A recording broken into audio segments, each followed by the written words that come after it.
Subscribe करें हमारा YouTube channel और सबसे पहले नए वीडियोस देखने के लिए क्लिक करें नोटिफिकेशन बेल पर। और एक तो बताया करें अपना अनुभव, वो तो संत अलग है।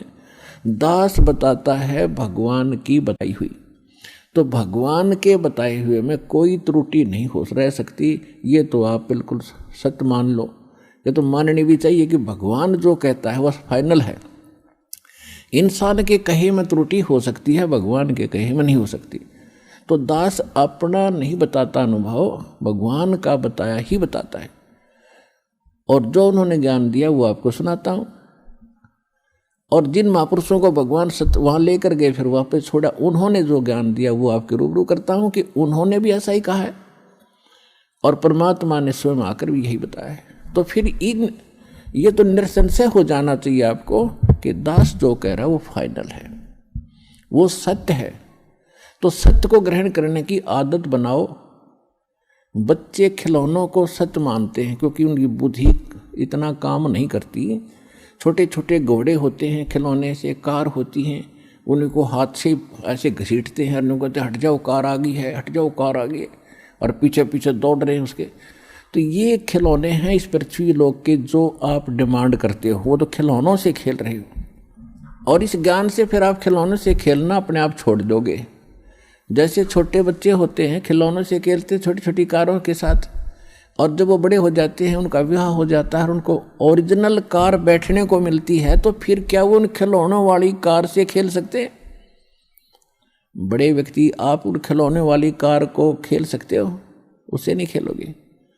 इसी प्रकार जब आपके विचार इस ज्ञान से मैच्योर हो जाएंगे, यहाँ से उठेंगे ऊपर को, तो जब आपको ऊपर के सुख का ज्ञान होगा फिर आपकी इन यहाँ के खिलौनों में रुचि नहीं रहेगी।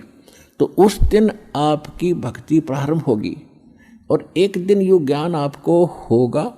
भगवान ने आपको शरण में लिया है तो आपकी ऐसी स्थिति बनावेगा। पहले तो आपको जिन वस्तुओं की आवश्यकता वो जरूर देगा। अब आप यहाँ आते हो तो कोई तो रोग से दुखी है, कोई कर्जे से दुखी है, कोई अन्य कोई पुत्री के साथ कोई गलत घटना घट रही है, भाई कोई किसी केस से पीड़ित है, कोई किसी कारण से। और जो भी ज्ञान और भक्ति दी जाती है आपकी वहीं नष्ट हो जाती है, क्योंकि आप भक्ति करते हो फिर 36 आपके ऊपर आपदाएं हैं, उनसे पर अर्जी लगाते हुए भगवान ने हो जाती, वो आपकी साथ साथ खत्म होती है। तो परमात्मा आपको कैसे ठीक करेगा? एक बार किसी के ओठ का चोट लगी, ओठ के, और किसी ने दवाई बता दी कि इसके होठ का हलवा बना के बांध दो।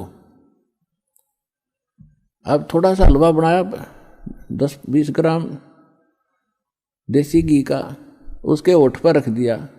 ओठ पर रखते हो भीतर कर गया, भूखा था, उसने फेर दरिया, वो फेर खा गया।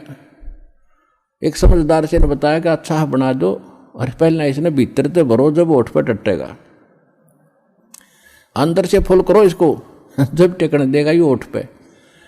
तो पहले ये परमात्मा पहले आपको अंदर से भरेंगे, और जब इस औषधि ने ओठ पे टेकने दोगे आप, जब आप ऊपर न चालन की सोचोगे,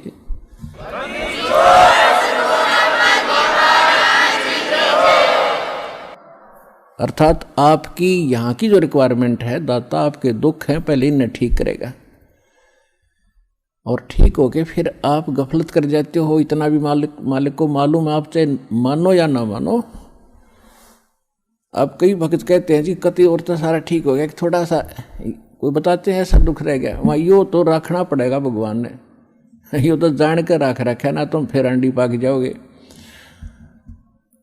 तो परमात्मा कहते हैं कि सुख के माथे पत्थर पड़ो, जिसते नाम मर देते जावे, और बलिहारी उस दुख के जो पल पल नाम उठावे। तो परमात्मा कहते इसे सुख का आग लगे जिस तो भगवान की भूल पड़े। और बुद्धिमान व्यक्ति, समझदार व्यक्ति, भक्त ने ये मांगना चाहिए, परमात्मा ऐसा दुख दिए रखना आपकी याद बनी रहे, ऐसा सुख ना देना जिससे आपसे दूर हो जाए, भाड़ में जाए सा दुख सुख। तो पुण्यात्माओं, ये परमात्मा थोड़ा बहुत जो रखे है ये अनिवार्य ही होगा हमारे लिए। ये सोचकर आप अब ब्लाइंड फेथ करो इस मार्ग पे।